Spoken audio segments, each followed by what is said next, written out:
Fasa 4 no.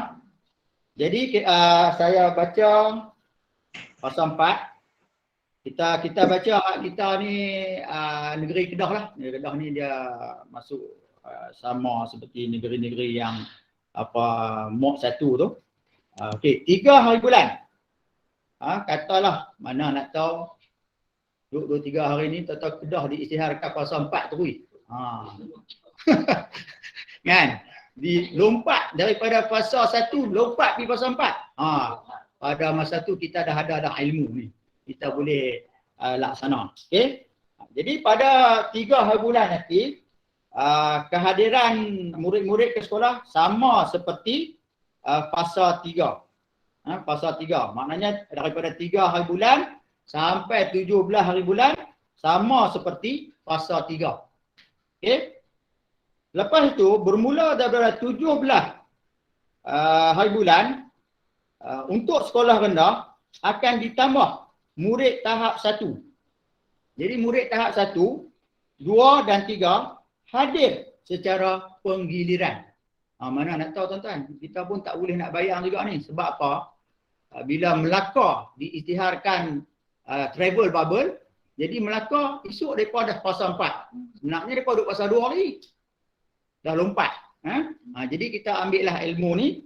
Kalau berlaku magic, mana nak tahu Kedah pun dalam kes dah 700 lebih je. Mungkin esok turun sampai bawah pada tu lagi. Kemungkinan kan. Jadi kita bersedia. Walau macam mana pun mereka akan bagi 2 minggu lah. Okey. Okey, daripada 17 sampai 31 sekolah rendah tambah murid tahap 1. 1, 2, 3. Dan bermula daripada 31 hingga 10 Disember untuk sekolah rendah tambah lagi murid tahap 2, 4, 5, 6 hadir secara penggiliran. Nanti bab-bab jadual waktu tu nanti Datin akan terang kepada tuan-tuan dan puan-puan. Baik, sekolah menengah daripada 3 Oktober hingga 17 Oktober sama seperti fasa 3. Tetapi bermula 17 sehingga 31 ditambah. Tambah tu murid mana? Murid kelas peperiksaan awam tambah murid tingkatan 3 dan tingkatan 4 di sekolah asrama sepenuhnya hadir tanpa penggiliran. Jadi kita pegang P di sini ialah sekolah berasrama sepenuhnya. Okey. Jadi sekolah harian tak masuk dalam ni. Okey, lepas tu sekolah menengah tambah lagi. Murid kelas peperiksaan awam tingkatan 3 dan 4 di sekolah harian ataupun swasta hadir secara penggiliran. Jadi sekolah kita kebanyakan ni, sekolah harian akan hadir secara penggiliran. Bermula 17 hingga 31. Mana nak tahu? Dan murid kelas peralihan tingkatan 1 dan 2 PDPR. Jadi 17 sampai 31 murid kelas peralihan tingkatan 1, tingkatan 2 PDPR. Jadi mungkinlah nanti isu-isu yang akan timbul adalah isu-isu jadual waktu lah. Nanti akan diberi taklimat oleh Datin sementara nanti. Saya cuba cepatkan ni sahabat. Saya ambil dalam 30 minit je ni. Untuk saya nak bentangnya ni. Okey, manakala 31 hingga 31 Oktober hingga 10 Disember ditambah lagi semua murid asrama sepenuhnya hadir tanpa penggiliran. Maknanya tingkatan 1, tingkatan 2 kan akan main lah tanpa penggiliran bagi asrama sepenuhnya. Murid lain termasuk murid sekolah swasta, sekolah antarabangsa, sekolah ekspatriat hadir secara penggiliran. Ditambah macam itulah. Bermusa. Jadi kita tak apa lorak sangatlah, cuma kita kena ambil tahu. Supaya kalau berlaku dalam tempoh macam ni kita ada maklumat sikit di fasa 4. InsyaAllah. Okey. KPM juga telah mengumumkan perincian untuk pembukaan kolej vokasional, kolej matrikulasi, institusi pendidikan guru, institusi pendidikan swasta, kategori pusat. Nanti mereka akan dapat taklimat khas lah daripada bahagian mereka. Okey. Pembukaan sekolah dan institusi pendidikan bawah KPM di lokasi travel bubble mengikut fasa 4. Sebab tu Langkawi sekarang ni dia 3 bulan ni dia buka sekolah lah. Jadi kalau siapa nak nak pergi sekolah boleh pergi Langkawi sambil bertravel. Okey. Tapi kita duduk fasa 1 lagi. Memang tak boleh lagi lah kan. Kecuali atas urusan kerja insya-Allah boleh dibenarkan. Kalau tanpa nak pergi seronok-seronok siap kena tahan lah. Okey. Baik. Ini peringatan yang sangat penting. Perubahan fasa. Sekiranya berlaku perubahan masa, jika sesebuah negeri beralih ke fasa seterusnya, pengoperasian sekolah, institusi pendidikan KPM mengikut ketetapan fasa baru akan dilaksanakan selepas 2 minggu dari tarikh peralihan. Lambat lagi setahun ni kan. Dia bukan kata hari ni dia umum, esok lebih sekolah dah. Tak. Maksudnya dia akan berlaku transisi selepas 2 minggu. Jadi tuan-tuan jangan risau. Yang ni akan saya pegawai BPD ni akan merujuk kepada Dr. Jeffrey nanti. Dia yang akan menentukan period sekolah tu. Bila nak akan dibuka. Bukan kita boleh duduk kira sendiri. Dia kena ada punca kursa yang sah lah. Baru kita boleh buka. Kita tak boleh kira sendiri. Katakan kita kira daripada 1 bulan sampai 14 bulan. Tak boleh. Kita tak boleh buat keputusan sendiri. Kita akan mengikut merujuk kepada Dr. Jeffrey yang berada di GPN. Dia yang akan memberi Dr. Jeffrey GPN. Okey. Seterusnya. Okey, pelanjutan sesi persekolahan. Jadi kita pun jangan kelirulah no. Sesi persekolahan bermula daripada Oktober ni sehinggalah Mac no. Ini dinamakan sesi 2021. Walaupun dalam langkah tahun 2022 tapi kita kena panggil dia sesi 2021. Bila masuk Mac saja sampailah ke April dan seterusnya akan berlakulah sesi 2022. Jadi nak masuk tingkatan 1 ke, darjah 1 ke, dia akan bermula Mac tahun depan. Jadi kita ada masa berapa bulan lagi no. Kalau untuk SPM ni kita ada lagi bulan, kita ni agak ketak sikit lah sebab kita tak berubah pasal lagi kan. 10, 11, 12, 1, 2, 3. Jadi kita ada 5 bulan. Jadi saya berharap kita ambil proaktif untuk kita nak bagi kepada anak-anak SPM kita ataupun kelas-kelas peperiksaan itu supaya mereka benar-benar bersedia. Okey, kita ambil sikitlah. Yang ni ambil tahu ya, saya kata status vaksinasi sehingga 13 September. Untuk guru, saya tak bacalah persentase ni, AKP dan PPS, kementerian sedang menyusun kaedah bekerja bagi guru-guru yang tak ambil vaksin. No? Guru-guru yang tak ambil vaksin ni, mereka ada kaedah bekerja mereka. Ini akan dikeluarkan oleh KPM selepas inilah. Hari ini tak ada lagi. Ini kita akan bagi baliklah. Dan AKP sama juga. Ataupun pembantu PPM, pembantu murid kan ni. Pengurusan murid kan, PPS ni. Jadi, mereka pun sama. Kalau mereka tak ambil vaksin, mereka pun tak boleh campur dengan orang yang ambil vaksin. Jadi kalau di sekolah kita ada lagi seorang dua, maka kita kena, kalau boleh pujuklah macam mana pun, petiaklah macam mana. Tapi kalau tak berjaya dipujuk juga, kita kementerian akan bawa turun peraturan lain lah, nanti kita akan disampaikan kemudian lah. Okey. Vaksinasi warga sekolah.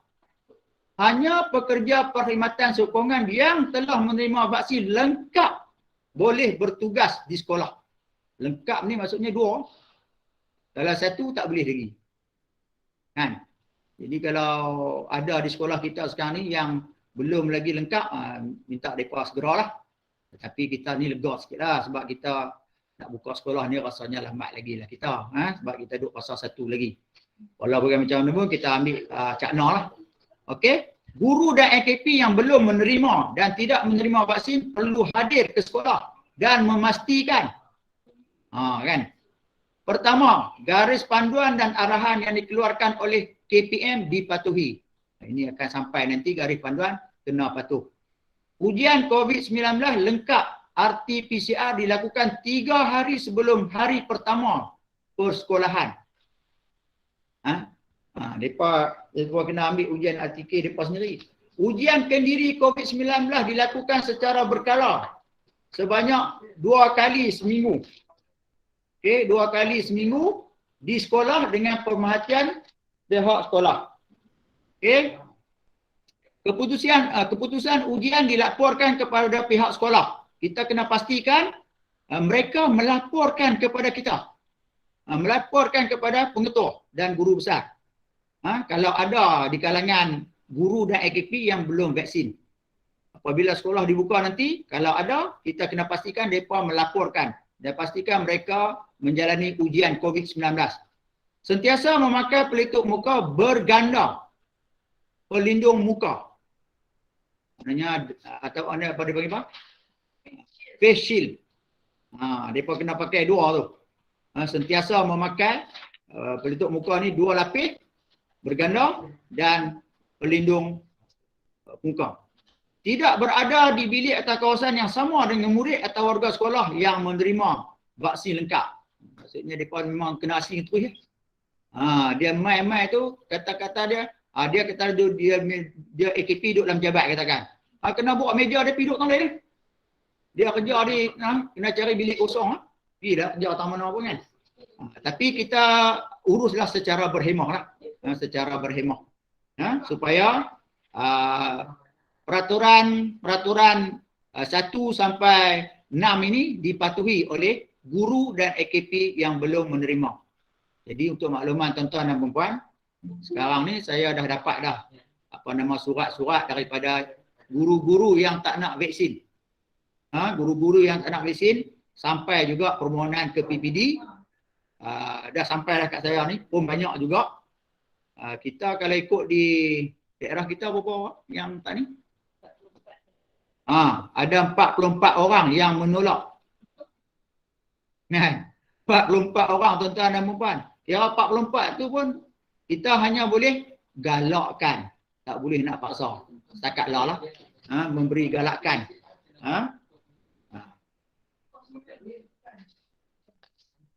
Dan nak sebut sikit lah. Kos ujian kendiri adalah tanggungan sendiri. Tak ada siapa nak tanggung. Siapa sama sumber vaksin. Okey, pengoperasian dan pengurusan sekolah. Saya nak baca slide ke berapa ni? 18 insya-Allah. Saya laju. Okey. Kehadiran dihadkan kepada 50%. Kehadiran ke kelas secara penggiliran minggu. Okey, penambahbaikan SOP memakai pelitup muka diwajibkan. Maksudnya kalau selepas ni siapa yang tak pakai pelitup muka di sekolah, maksudnya kita boleh ada kuasa lah kita nak larang dia masuk ke kawasan sekolah. Murid bergejala tidak dibenarkan ke sekolah. Memastikan pengudaraan yang baik dalam kelas. Membuat ujian kendiri COVID-19 sekiranya murid bergejala di sekolah. Ada sedikit kelonggaran peraturan. Murid dibenarkan memakai pakaian yang sesuai dengan kemas serta sopan sekiranya seragam yang ada tidak lagi sesuai untuk dipakai. Jadi dalam hal ini sekolah pastikan kalau mereka dah tak ada dah pakaian mereka sebab setahun ketat apa semua, jadi kita hanya boleh minta mereka pakai pakaian kemas saja. Kita tak boleh minta mereka pakai pakaian yang standard tu. Contohnya baju t-shirt nak bagi sama ke apa, tak boleh. Tapi kalau mereka pakai tak apalah. Kalau kita nak tetapkan tu supaya okey semua saya nak pakai baju t-shirt sama, tracksuit sama supaya nak nampak standard. Tak, jangan dibuat paksaan macam tu. Apa yang mereka ada pakaian yang kemas dan sopan, okey. Mereka perlu memakai dan hadir ke sekolah. untuk belajar. Jadi alhamdulillah lah kelonggaran yang diberi ini. Ketidakhadiran murid dengan surat pemakluman ibu bapa tidak dianggap sebagai suatu kesalahan disiplin. Kalau mak pak dia kata anak dia tak mau pergi sekolah sebab takut COVID ke apa kan, dia tak dikira sebagai kesalahan disiplin. Okey, seterusnya pengawalan dan penyuraian murid. Yang ni kita dah biasa buat dah. Kita pun tak payah nak fikir-fikir sangat. Kita pakai yang sistem lama saja lah. Model 1, model 2, model 3, model 4, model 5 ataupun ada yang combine kan. Antara model tersebut itu tuan-tuan boleh teruskan seperti biasa. Tak ada masalah sangat. Okey, seterusnya. Okey, keselamatan kesihatan murid, guru dan warga sekolah. Pelitup muka perlu dipakai pada setiap masa. Pelitup muka berganda digalakkan. Katalah anak murid kita pakai selapis je. Kita jangan paksa lah. Jangan paksa. Galakkan boleh. Paksaan tidak boleh. Okey. Penjarakan fizikal sekurang-kurangnya 1 meter pada setiap masa. Ini pun dah faham. Lepas tu yang penting ialah mencuci tangan dengan air dan sabun. Jadi dulu ni kita duk buat apa? Dengan sinki di dalam kelas lah. Itu terus dijalankan seperti biasa. SOP itu akan diteruskan. Okey. Keselamatan dan kesihatan murid, guru dan warga sekolah. Pensanitasi tangan boleh digunakan jika tiada air dan sabun. Kan? Dia bawa spray juga. Ataupun yang kita sediakan di sekolah tu, cair sanitasi tu boleh guna. Saringan kesihatan dilaksanakan setiap hari di pintu masuk. Every day. Macam ni lah. Ni kita ada amal lah. Tak ada masalah lah tuan-tuan. Kita ada semua sekolah di pintu pagar tu kita semua ada lah. Scan MySejahtera. Lepas tu scan suhu dan sebagainya. Suhu 37.5 darjah Celsius dan bergejala tidak dibenarkan masuk. Cek tengok dia 37.5. Kita jangan benarkan masuk. Maksudnya dia kena balik lah. Dia kena balik.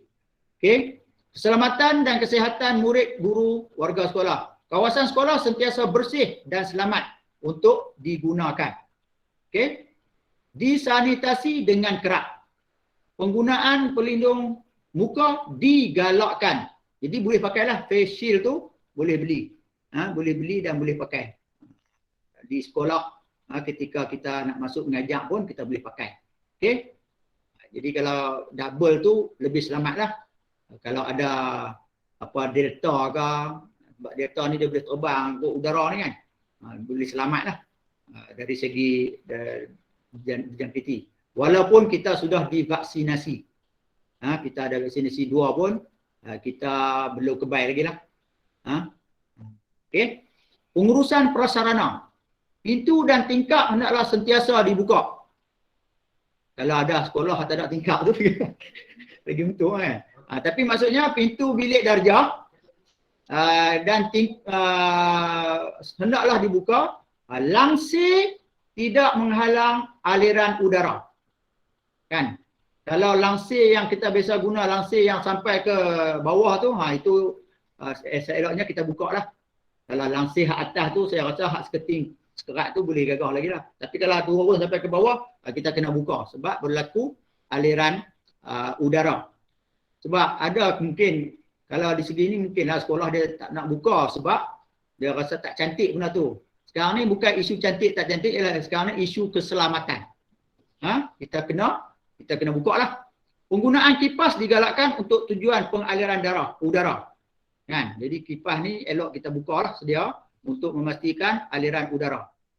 Penyaman udara boleh digunakan termasuk di bilik-bilik khas yang memerlukan penggunaan penyaman udara dengan mengekalkan suhu 23 sehingga 26 darjah Celsius. Kalau 22 tak boleh kan? Dia kena 23 ke atas. Okey. Penggunaan penapis udara mudah alih digalakkan. Kalau kita boleh sedia penapis di dalam bilik aircon ini lagi baiklah sebab dia boleh sedut segala habuk-habuk dan segala kotoran-kotoran. Okey. Terusnya, kekerapan penggunaan bilik-bilik khas untuk tujuan PDP dibenarkan pada tahap minimum. Kan? Kita ada bilik pusat sumber, bilik media, kita ada buat studio, kan? Bilik-bilik khas yang lain lah. Bilik mesyuarat dan sebagainya. Maknanya kita guna pada tahap yang minimum. Okay? Kalau boleh ni, maknanya bilik tu open lah. Maksudnya ada kipas dan maknanya terbuka lah. Tingkap boleh buka dan sebagainya. Tandakan penjarakan fizikal di lokasi yang bersesuaian dalam kawasan sekolah. Okay? Ada maklumat sikit ni. Penutupan sekolah adalah berdasarkan nasihat dan arahan PKD bagi kes positif. Maksudnya selepas ni PKD lah yang akan memberi recommendation sama ada sekolah kita ditutup ataupun dibuka. Tapi laporan tetaplah kepada PPD, tetap diteruskan seperti biasa, seperti yang tuan-tuan buat dah lah. Ya, itu tak ada masalah apa. Ujian kendiri COVID-19, murid sekolah KPM. Ujian kendiri COVID-19 kepada murid dan pelajar harian dilaksanakan hanya kepada murid ataupun pelajar yang bergejala semasa berada di sekolah. Pihak sekolah perlu melupuskan kit ujian kendiri COVID-19 yang telah digunakan mengikut garis panduan pengurusan penggunaan kit ujian kendiri COVID-19 yang ditetapkan. Selepas ini akan adalah garis panduan yang akan datang kepada kita untuk kita nak melupus kit ujian ni. Dan ujian kendiri COVID-19 murid sekolah KPM, murid ataupun pelajar asrama. Semasa murid pelajar mendaftar masuk ke asrama. Nanti bila asrama dah dibuka, sekolah dibuka, pelajar nak masuk asrama, pelajar tersebut perlu menjalani ujian kendiri COVID-19. Lepas tu pada hari ke-6 berada di asrama, buat lagi. Lepas tu pada hari yang ke-14 buat lagi. Pada hari ke-14 berada di asrama. Ujian kendiri juga akan dilaksanakan jika murid atau pelajar bergejala atau menjadi kontak rapat kepada pesakit COVID-19 semasa berada di asrama dan di sekolah. Jadi untuk makluman tuan-tuan, kalau murid-murid ni, sekarang ni kita ada peruntukan ujian COVID-19. Mana diturun kepada sekolah. Okey. Ada peruntukan lah nanti. Ya. Yang kena hak sendiri ni guru dan AKP yang tak nak vaksin tu. Okey. Seterusnya. Let's go on. Okey. Pelaksanaan ujian kendiri COVID-19 kepada murid asrama. Kenderaan ibu bapa. Murid atau pelajar sahaja dibenarkan turun dari kenderaan untuk ke tempat ujian kendiri COVID-19. Murid melakukan ujian kendiri mengikut tata cara yang ditetapkan. Keputusan negatif masuk asrama. Keputusan positif diuruskan oleh ibu dan bapa. Tapi ibu dan bapa tak boleh turun pada kereta agak. Mereka duduk dalam kereta tu lah. Yang turun hanya anak sahaja. Okey. Ni kita sekolah-sekolah asrama kita buat amalan dah. Sebelum ini pun, yang ni saya ingat tak ada masalah sangat lah. Dari segi pengoperasian murid-murid masuk ke asrama. Sama ada SBP ataupun asrama sekolah harian yang akan disentuh oleh Ustaz Ziyuddin sekejap lagi secara detail. Okey, seterusnya.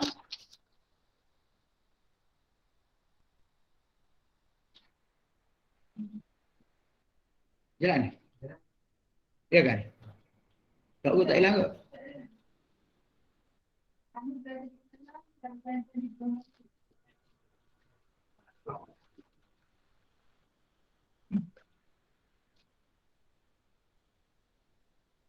Okey, hanya pelajar tingkatan 6 dan pelajar diploma KV saja dibenarkan menggunakan kenderaan sendiri. Okey, pelaksanaan ujian kendiri 19 kepada murid asrama. Kenderaan udara ataupun air. Ibu bapa atau penjaga perlu menghantar murid ke pusat saringan yang disediakan, yang akan ditentukan kemudian lah lepas ini. Murid sahaja dibenarkan turun dari kenderaan untuk tempat ujian kendiri COVID-19. Murid patah balik.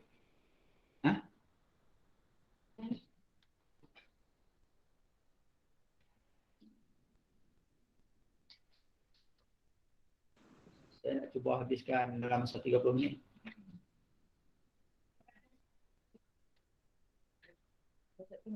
Ada okey tu. Okey je kan tengok kat TV. Ada kan? Minta maaf tuan-tuan. Ada technical error sikit dekat PPD ni.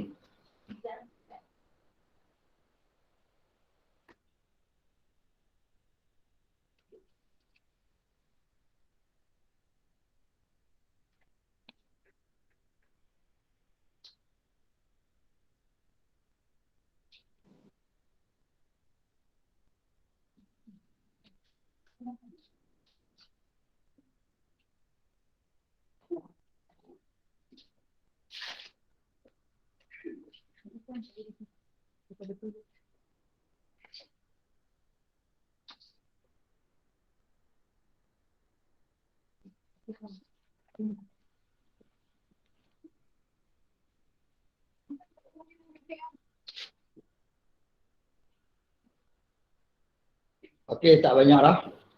Saya akan teruskan lah. Tuan-tuan rujuk di slide tuan-tuan dan puan-puan. Saya akan baca di sini. Tadi kita berada di tajuk pelaksanaan ujian kendiri COVID-19 kepada murid asrama. Kenderaan pihak sekolah. Murid sahaja dibenarkan turun dari kenderaan untuk ke tempat ujian kendiri COVID-19. Ibu bapa ataupun penjaga perlu menunggu di kawasan yang ditetapkan oleh pihak sekolah. Murid melakukan ujian kendiri mengikut tata cara yang ditetapkan. Keputusan negatif dibenarkan menaiki bas ke asrama. Manakala keputusan positif, murid diuruskan oleh ibu dan bapa. Seterusnya, pelaksanaan ujian kendiri COVID-19 kepada murid asrama, kenderaan udara dan air. Ibu bapa atau penjaga perlu menghantar murid pelajar ke pusat saringan yang ditetapkan. Murid sahaja dibenarkan turun dari kenderaan untuk ke tempat ujian kendiri COVID-19. Murid melakukan ujian kendiri COVID-19 sendiri mengikut tata cara yang telah ditetapkan. Keputusan negatif dibenarkan meneruskan perjalanan. Keputusan positif, murid diuruskan ibu bapa. Ujian kendiri COVID-19 murid sekolah KPM. Tindakan susulan selepas ujian kendiri dilaksanakan. Keputusan positif menempatkan murid di dalam bilik isolasi. Memaklumkan kepada PKD tindakan selanjutnya berdasarkan nasihat PKD. Memaklumkan kepada ibu dan bapa atau penjaga perlu menghantar anak yang positif COVID-19 ke fasiliti kesihatan berhampiran bagi penilaian kesihatan. Murid asrama akan diuruskan oleh pihak sekolah. Murid yang telah tamat tempoh kuarantin akan disahkan bebas dari jangkitan COVID-19 boleh hadir ke sekolah selepas disahkan negatif. Ujian kendiri COVID-19 murid sekolah KPM. Tindakan susulan selepas ujian kendiri dilaksanakan. Keputusan negatif memaklumkan kepada ibu bapa untuk menjemput anak pulang ke rumah jika bergejala. Keputusan invalid mengulangi ujian saringan daripada awal. Pengoperasian kantin. Semua pekerja kantin perlu mendapat vaksin lengkap. Jadi kalau kita dapati ada pekerja kantin yang tak ada dapat vaksin lengkap lagi, kita jangan benarkan mereka ke sekolah lah. Jadi kita kena pastikan. Mematuhi SOP yang dikeluarkan MKN dari semasa ke semasa. Murid makan dan minum dalam bilik PDP semasa rehat dengan selian guru. Murid dalam kelas yang menggunakan penyamaan udara perlu makan di ruang terbuka dengan selian guru. Jadi kalau di sekolah kita ada murid yang duduk dalam aircon, jadi waktu makan kena duduk di bilik yang bergerak ruangan udaranya. Maknanya buka lah, bukan makan dalam bilik aircon. Pengoperasian surau.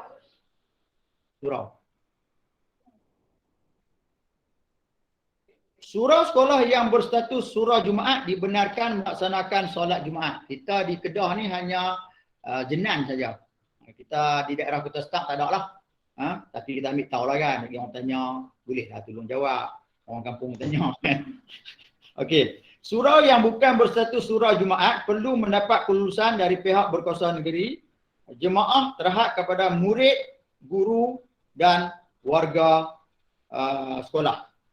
Ini kita terlibat ni.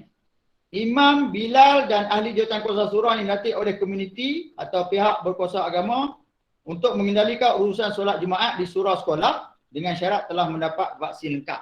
Kita tak ada, kita Jenan satu saja. Komuniti yang mendiami kuarter sekolah warga sekolah dengan syarat telah mendapat vaksin lengkap. Jadi kalau di sekolah kita ada quarters, ada warga yang belum mendapat vaksin, katakanlah satu keluarga, mereka tidak boleh mendiami quarters tersebut. Okey. Mereka kena keluar, kata macam itulah. Jadi dalam hal ni kita kena macam mana pun kena pujuk mereka mengambil vaksin.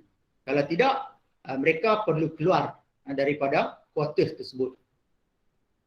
Jadi sekian, terima kasih. Lebih kurang setengah jam lah, setengah jam lebih sikit saya menyampaikan 34 slide dan ini adalah makluman berkaitan tentang pengoperasian sekolah yang telah disampaikan oleh Dr. Radhi Didin yang telah disampaikan kepada pengarah dan pengarah menurunkan penataran ini kepada semua PPD di daerah dan termasuklah daerah kita. Jadi mudah-mudahan kita mendapat sedikit dahulu gambaran awal berkaitan tentang pengoperasian sekolah. Jadi saya nak timbulkan juga ni ada satu, katalah di sekolah tu dalam bilik darjah tu katakan ada 10 orang contoh. 10 orang tu pun perlu dibuat penggiliran. Jadi bahagi 5-5. Kalau ada 7 orang pun kena bahagi 4-7. 4-3, sorry. Jadi sampai tahap macam itulah penggiliran ni. Jadi kita tidak boleh ubah peraturan SOP yang telah ditetapkan oleh Kementerian Pendidikan Malaysia. Termasuklah sketing dalam bilik darjah,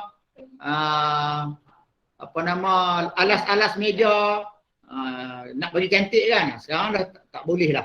Kita kena buka supaya senang kita nak melakukan sanitasi daripada semasa ke semasa.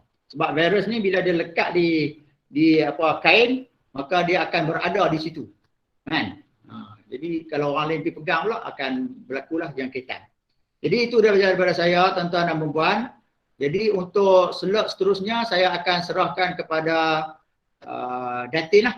Kepada Datin untuk menyampaikan dari segi pengoperasian pembelajaran. Jadi saya silakan Datin Hamidah manual pengoperasi pengajaran dan pembelajaran secara penggiliran. Jadi saya silakan Datin untuk meneruskan taklimat ini. Silakan. Bismillahirrahmanirrahim. Assalamualaikum warahmatullahi wabarakatuh dan selamat tengah hari.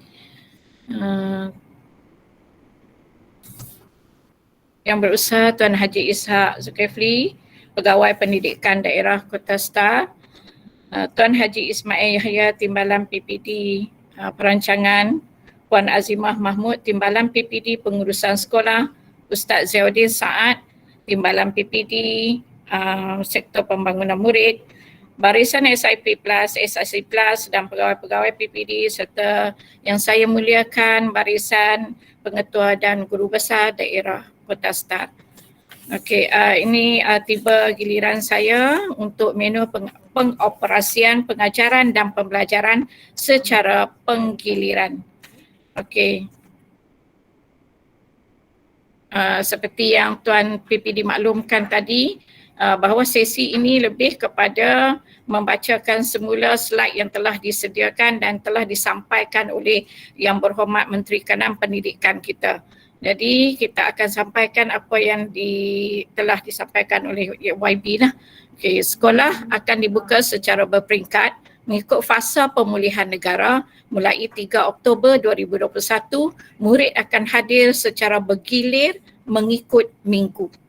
Okey, jadi pengoperasian kehadiran murid secara penggiliran, kumpulan A 50%, kumpulan B 50%. Daripada keseluruhan kelas tu jumlah pelajar dia dibagikan kepada 50%, 50%.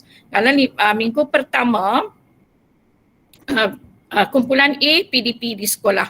Kemudian kumpulan, tak apalah, okey. Minggu 1 PDP di sekolah. Okey, kemudian minggu 2 PDPR secara sendiri.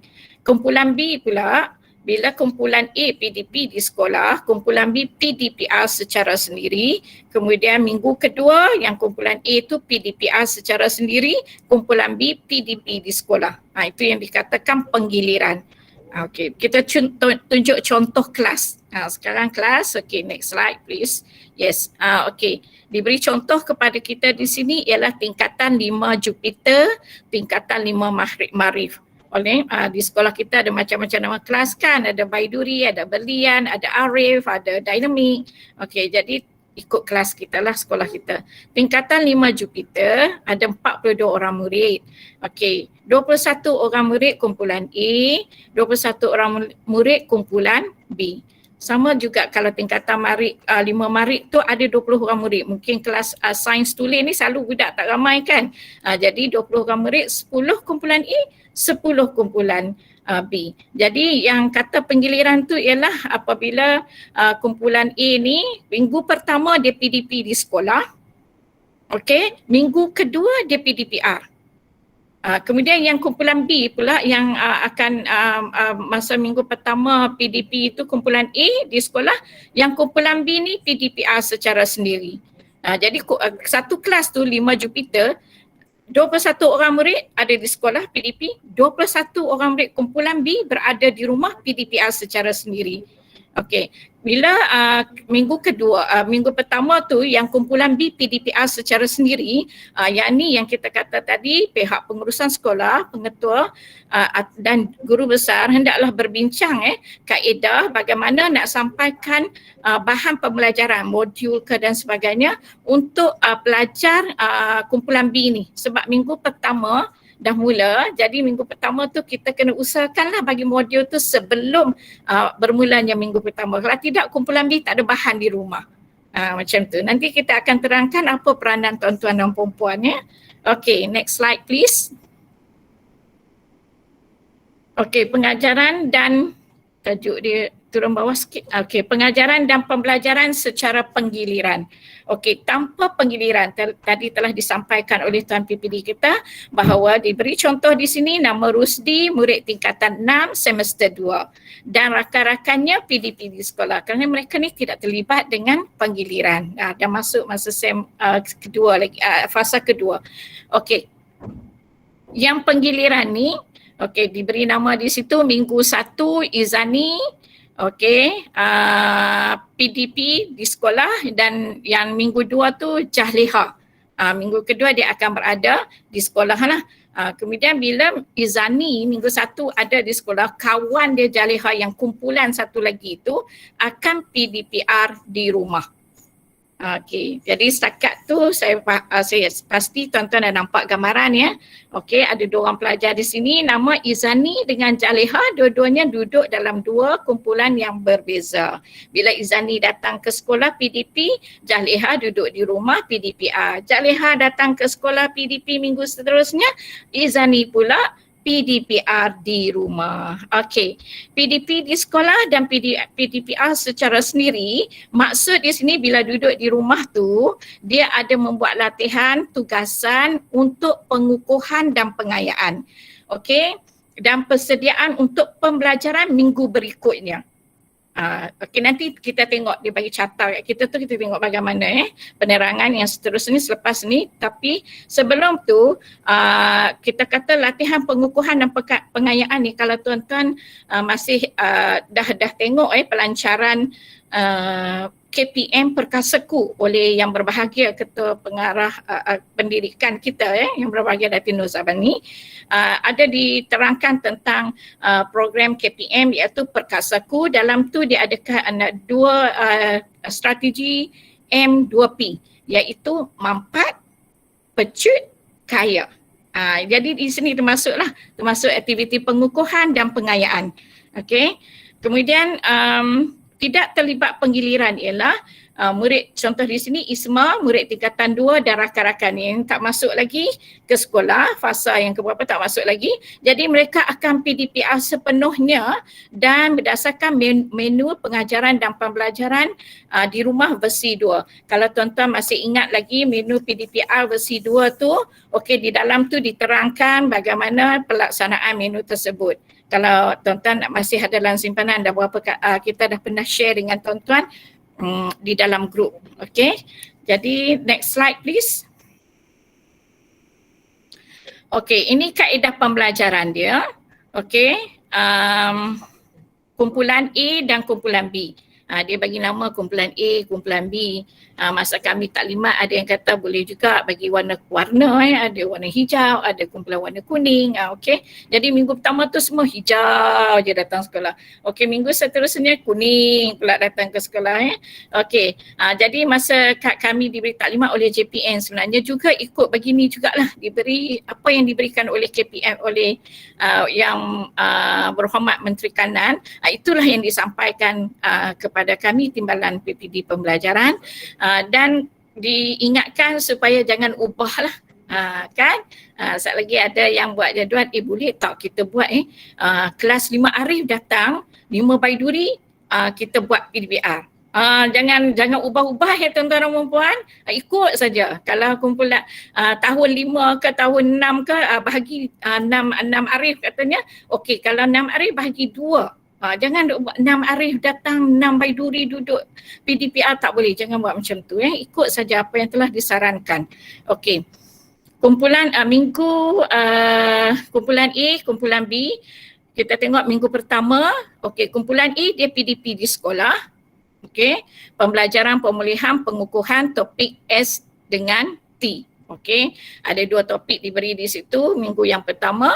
Kemudian kumpulan 2 dia PDPR iaitu latihan tugasan topik S dan T dan persediaan untuk topik U dan topik V. Di sini ialah bila minggu pertama kumpulan A dia berada di sekolah, okey, PDP di sekolah, cikgu ajar dia topik S dengan topik T. Kemudian yang kumpulan 2 ni dia bersedia untuk topik S dengan topik T. Dia tak belajar lagi, dia ada di rumah kan. Yang kumpulan 1 ni dah belajar dah topik S dengan topik T. Jadi yang kumpulan B ni dia duduk di rumah, cikgu bekalkan dia dengan bahan supaya dia bersedia dengan topik S dan T. Minggu kedua bila dia berhadapan, dia berada di sekolah, dia sudah ada pengetahuan tentang topik S dengan topik T. Jadi adalah aktiviti dia yang dibekalkan oleh guru di rumah.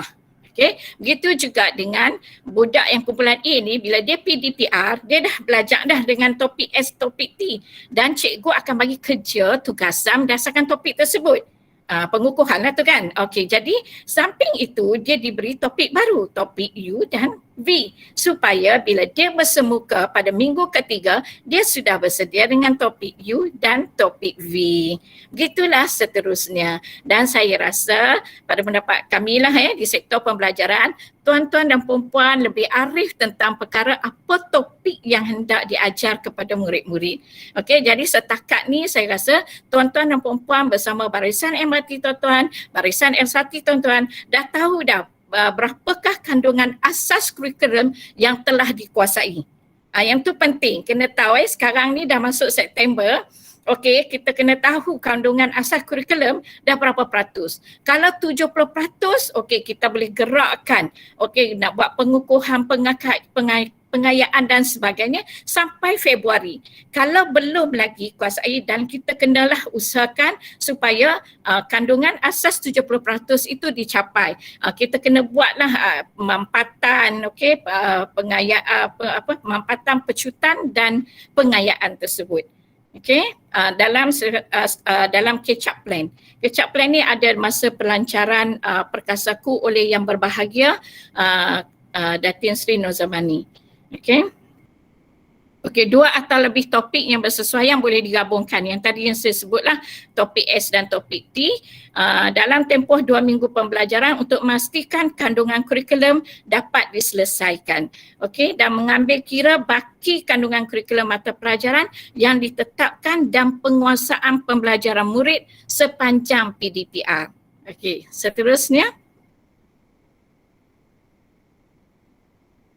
Okey. Ini yang saya maksudkan tadi, tanggungjawab pengetua dan guru besar.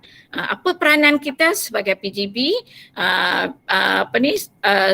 bila sekolah dibuka mengikut fasa tersebut, okey, merancang pelaksanaan PDP secara penggiliran.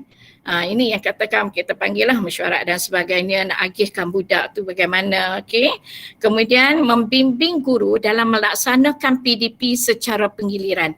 Ini yang tadi dikatakan bagaimana kita nak laksanakan kurikulum tu, nak bagi latihan, bagaimana nak bagi latihan kat budak. Bagi minggu yang pertama tu, budak yang bersemuka A, yang B tak bersemuka di rumah, macam mana cara kita nak edarkan bahan tersebut. Okey, maksudnya sebelum bermulanya lah sesi tersebut. Jadi untuk kumpulan yang B tadi. Okey, kemudian memastikan guru menyediakan dan menyerahkan bahan pembelajaran kendiri murid melalui ibu bapa lah. Nanti ada juga peranan ibu bapa selepas ini, memantau dan melaksanakan penambahbaikan PDP, mengadakan sesi libat urus dengan ibu bapa atau penjaga dan mengadakan aktiviti professional learning community PLC bagi membantu meningkatkan kefahaman dan kemahiran guru. Okey, peranan guru pula merancang, melaksanakan PDP serta mentaksir murid dengan mengambil kira baki kandungan kurikulum mata pelajaran yang ditetapkan. Jadi di sini tak dapat dielakkan ialah PBD. Dan dalam 4 langkah yang perlu diberi perhatian dalam perkasaku tu ialah salah satu daripadanya ialah PBD, pentaksiran bilik darjah. Okey, melaksanakan pentaksiran bilik darjah kepada murid yang mengikuti PDP di sekolah. Okey, untuk mengetahui tahap pencapaian murid-murid tersebut lah. Kemudian dia, kalau tak capai, misalnya masih berada di pada TP1, TP2, apa tindakan yang perlu kita ambil. Okey. Rancangan pengajaran harian RPH yang merangkumi PDP di sekolah dan PDPR secara sendiri. Rancangan pelajaran harian ini, ya tuan-tuan dan puan-puan, saya ada 2 kumpulan kan. Satu kumpulan berada di rumah di sekolah, satu kumpulan berada di sekolah di rumah, tapi RPH hanya untuk yang berada bersemuka. Kalau yang di rumah tu, PDP di rumah, cikgu hanya buat catatan ringkas saja dalam RPH tersebut. Apa yang cikgu buat untuk budak-budak di rumah tersebut. Okey, bukan bermakna mesti ada 2 RPH. Tak tuan-tuan dan puan-puan, yang pentingnya RPH bersemuka tersebut. Okey, menyediakan aktiviti dan bahan pembelajaran, menyenaraikan sumber pembelajaran yang boleh digunakan oleh murid. Dalam pelancaran perkasaku tu, yang berbahagia Datin Sri juga telah menyebut tentang repository sumberku, iaitu segala bahan yang berkaitan dengan PDP ada di dalam repository itu dan boleh diakses melalui pelantar, muat naik melalui pelantar delima. Okey. Kemudian menyenaraikan sumber pembelajaran yang boleh digunakan oleh murid, memberi arahan tugasan yang jelas kepada murid. Ni yang terutama yang duduk di rumah ni. Yang berada di rumah kena bagi arahan yang jelas kepada murid-murid sebab dia macam PDPR jugalah. Budak-budak tu dia belajar sendiri, dia buat kerja sekolah sendiri. Sebab itu kalau kita nak sediakan modul, pastikan modul kita tersebut mempunyai 8 perkara seperti yang terdapat di dalam manual pengajaran dan pembelajaran di rumah versi 2. Di situ ada arahan yang jelas, ada nota, ada latihan yang sebagainya yang boleh memudahkan pelajar untuk belajar. Okey, kemudian memberi arahan tugasan yang jelas kepada murid dan kita juga boleh gunakan Didik TV seperti yang telah disebut oleh Menteri Kanan Pendidikan kita, peranan Didik TV boleh digunakan juga untuk bantu pelajar-pelajar kita.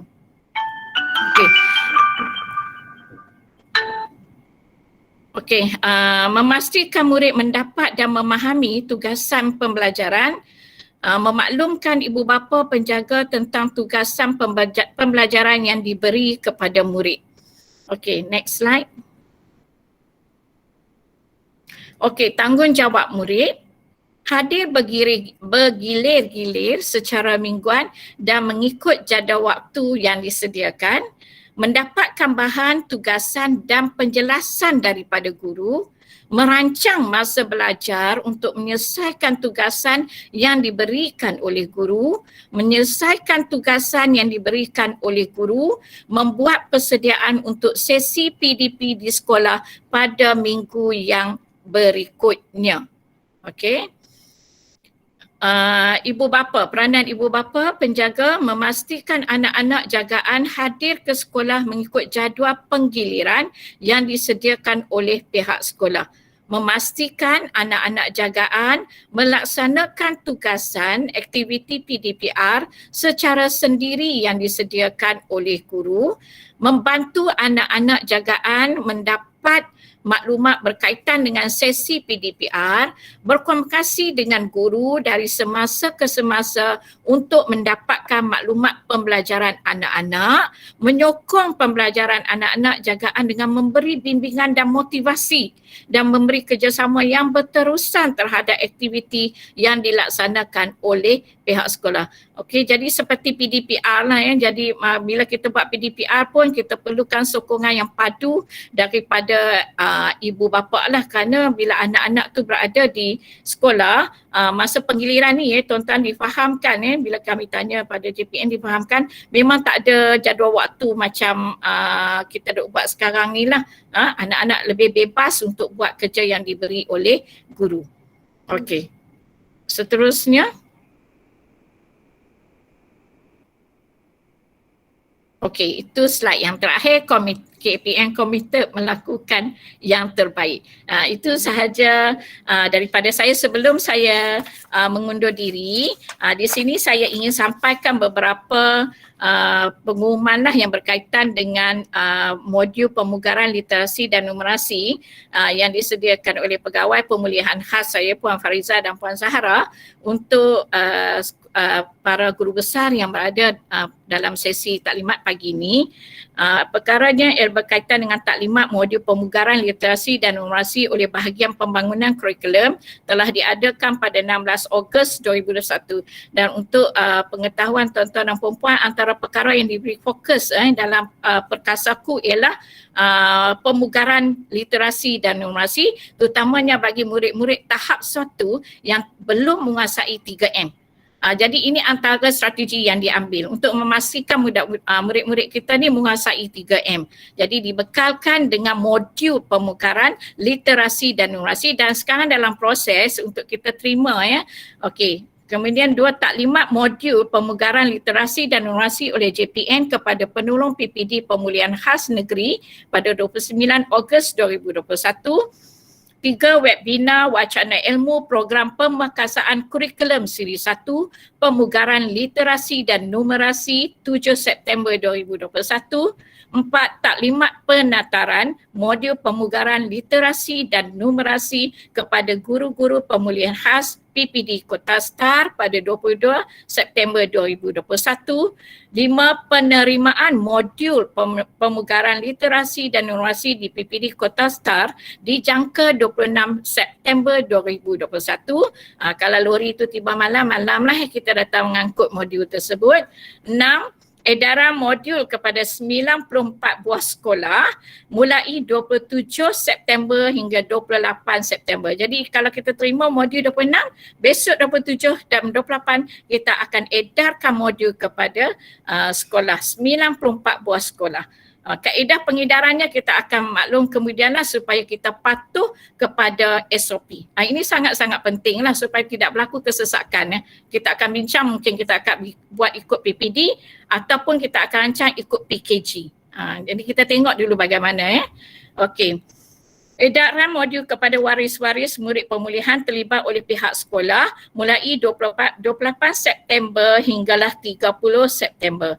Semua modul yang diterima perlu direkod penerimaan oleh PPD dan pihak sekolah menggunakan dokumen serta dashboard pelaporan yang akan dimaklumkan nanti. Okey, dan dashboard tersebut difahamkan ada masalah dari segi pautan dan kita akan tunggulah bagaimana perkembangan terkini daripada KPM. Sebab segala maklumat sama ada penerimaan, pengedaran, modul tersebut perlu dimasukkan dalam dashboard dan dipantau terus oleh KPM.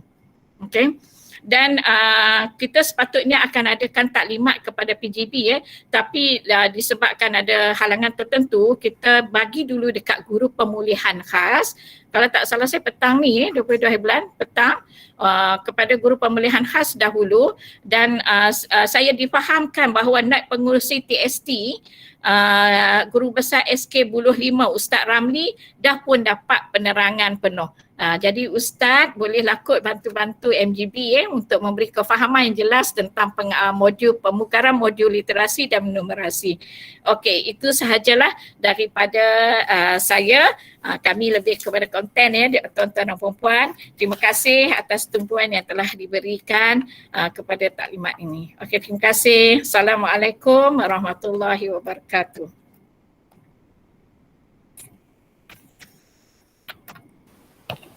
Waalaikumsalam warahmatullahi wabarakatuh. Terima kasih Datin Hamidah.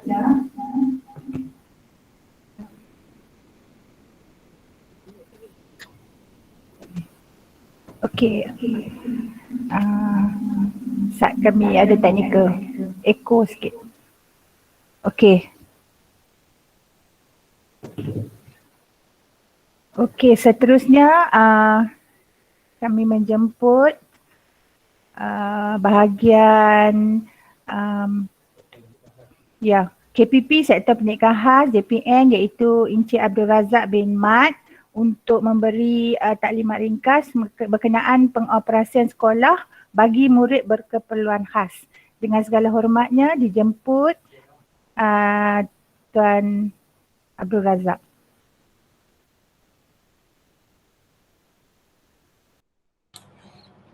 Bismillahirrahmanirrahim. Assalamualaikum warahmatullahi wabarakatuh. Salam sejahtera. Selamat tengah hari.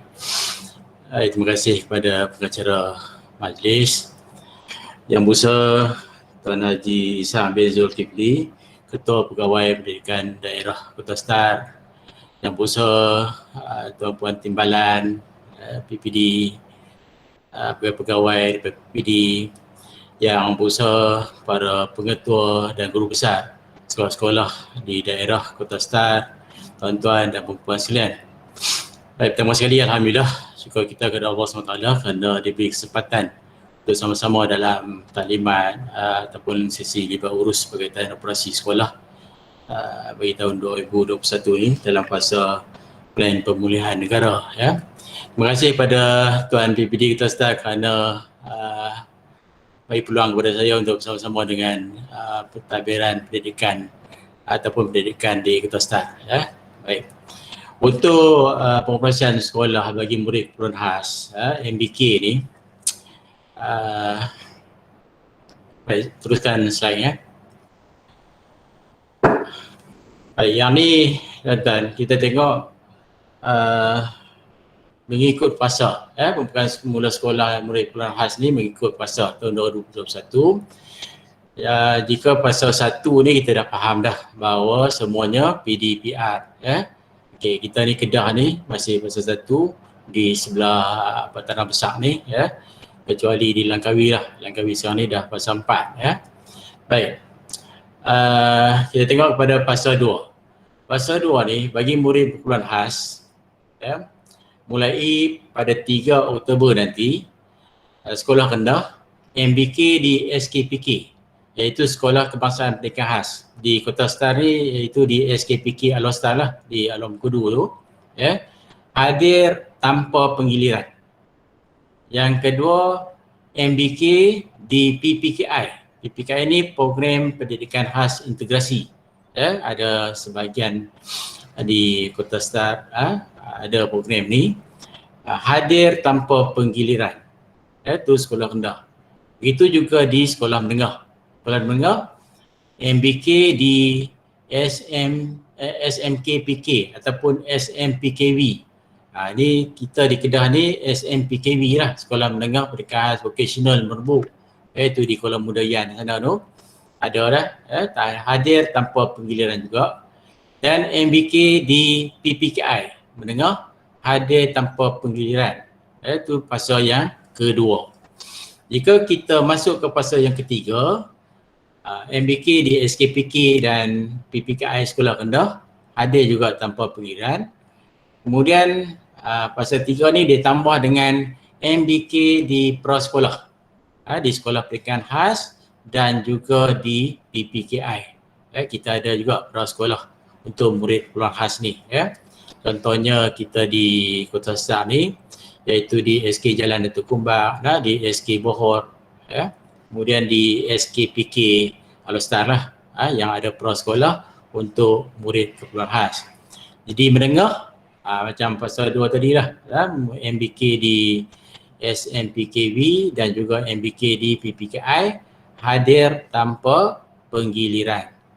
Baik, bagi pasal yang keempat, macam juga pasal yang ketiga tadilah, MBK di SKPK, di PPKI dan di prasekolah, hadir tanpa penggiliran.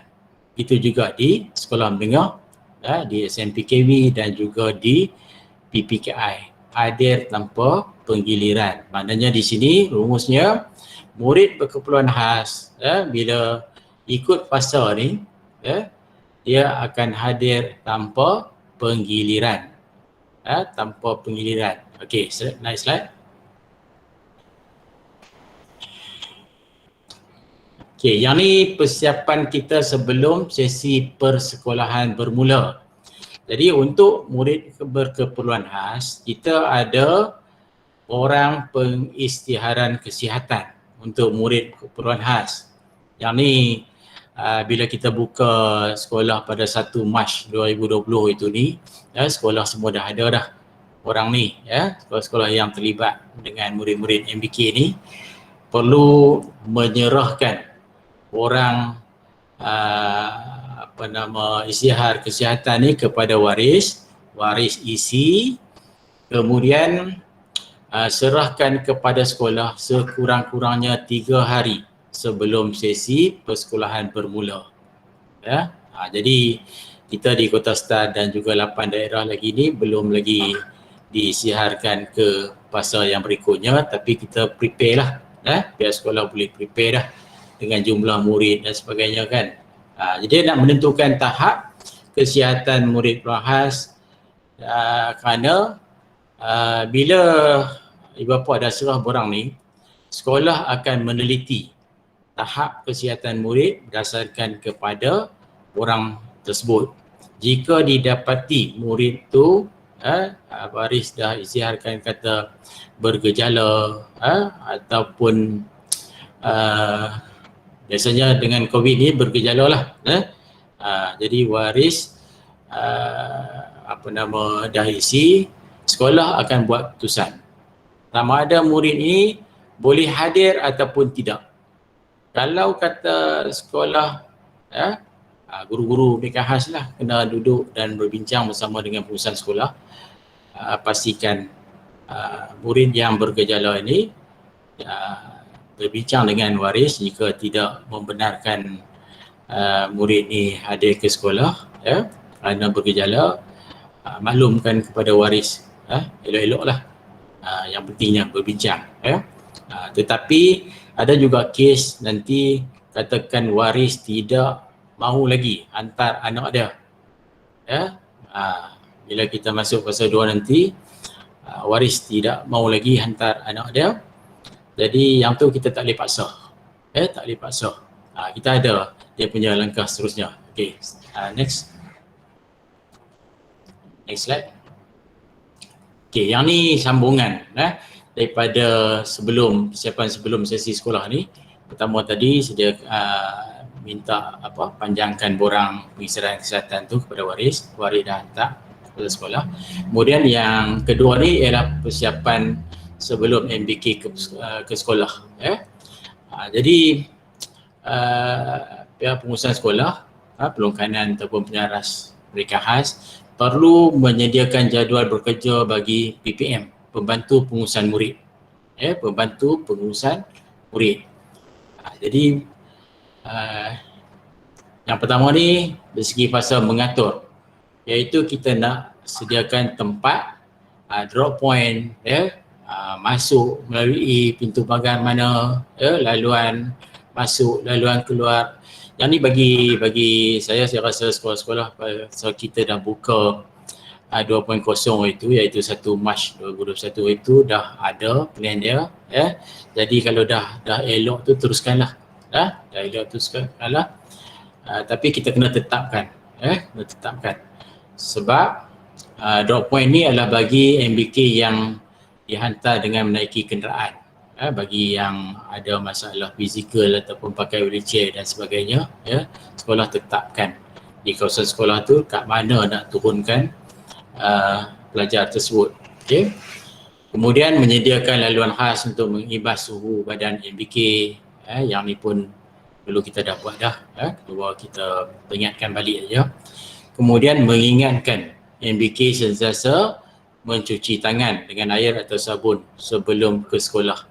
Dan juga waktu sekolah lah nanti. Kalau waktu ni persiapan sebelum, maknanya sebelum pun minta kerjasama waris lah supaya mencuci, sentiasa mencuci tangan. Okay, next slide. Okay, ni semasa sesi persekolahan. Semasa sesi persekolahan. Ia ada kaitan dengan tadi tu lah, yang jadual PPM tu kan. Yang pertama ni waktu MBK tiba ke sekolah. Yang pertama, MBK disambut dan dibawa ke kelas oleh pembantu pengurusan murid. Maksudnya kena jadualkan lah. Kalau dah lebih pada seorang PPM tu kan, kena atur. Hari Ahad, Isnin, Selasa sampai Khamis tu siapa yang bertugas di pintu masuk, di drop point, kemudian waktu balik nak hantar MBK tu di drop point ataupun di pintu pagar. Okay. Yang kedua, sekiranya MBK tidak berupaya berjalan kaki, ibu bapa ataupun penjaga dibenarkan masuk ke dalam kawasan sekolah dengan kenderaan. Yang tadi lah, yang tempat kita sediakan drop point tu. Okay. Jadi yang ni pun kita bincang dengan waris supaya dia mesti dua-dos lah. Dia mesti dua-dos. Dan kalau boleh elakkan daripada waris tu turun lah. Anak dia yang diturun dan disambut oleh PPM. Okay. Yang ketiga, MBK prasekolah. MBK prasekolah boleh dihantar hingga ke kelas dengan ditemani oleh bapa penjaga, tapi kena patuh tata cara pelawat. Kita pastikan mestilah 2 dos. Kalau salah seorang saya 2 dos, maknanya salah seorang je lah. Kalau kata belum lagi 2 dos, maksudnya ibu bapa tu PPM akan sambut lah. PPM akan sambut di pintu pagar sekolah ataupun di mana yang telah ditetapkan oleh sekolah. Dan keempat, MBK kurang upaya penglihatan, terutamanya kategori B1. B1 ni ialah total blind. Total blind perlu menggunakan tongkat putih semasa tiba dan sepanjang waktu berada di sekolah, elakkan sentuhan yang kerap pada susul tangan ataupun railing yang ada di sekolah jika ada. Okey, di Kota Star ni penglihatan ni kita ada di SMK Tunku Abdul Malik, dan yang kedua sekolah rendah di SK Jabi. Di SK Jabi. Okey, next slide. Okey, ni seterusnya berkaitan semasa sesi pusat juga. Yang kedua, amalan pengurusan diri. MBK diingatkan cuci tangan dengan air dan sabun setiap kali guna tandas. Lepas tu sanitize tangan juga boleh digunakan. Ini bukan saja MBK lah kita nak peringatkan, guru-guru juga, guru-guru juga. Jadi kita ingatkan yang penting dia amalan pengurusan diri ni dalam SOP ni kita ni yang tiga perkara lah. Selain cuci tangan, pakai mask, sentiasa pakai mask. Lepas tu yang ketiga, kalau guru dengan PPM ke apa ni, elakkan sembang dekat, elakkan sembang dekat, penjarakan lah maksudnya, penjarakan. Tapi guru-guru kita, jika nanti ada slide seterusnya, jika biasalah dengan murid kurang khas ni tambah yang kefungsian rendah, kefungsian rendah, perlu sentuh, ada sentuhan betul lepas kelas, cuci tangan, cuci tangan dengan air atau sabun dan sebagainya. Okey. Kemudian yang ketiga, amalan pengurusan 3 laku.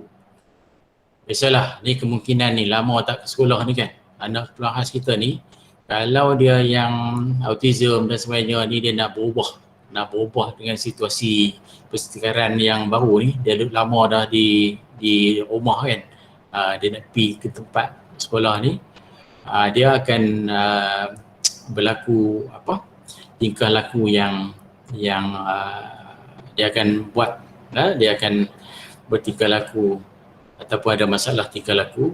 Jadi murid yang MBK yang ada masalah tingkah laku ni perlu diasingkan, kemudian berikan modifikasi tingkah laku. Ni guru-guru khas ni saya lebih arif, dengan anak-anak pelajar ni. Ataupun kalau dah tak terkawal tu, hubungi ibu bapa ataupun penjaga, supaya datang ambil dan sebagainya. Okey.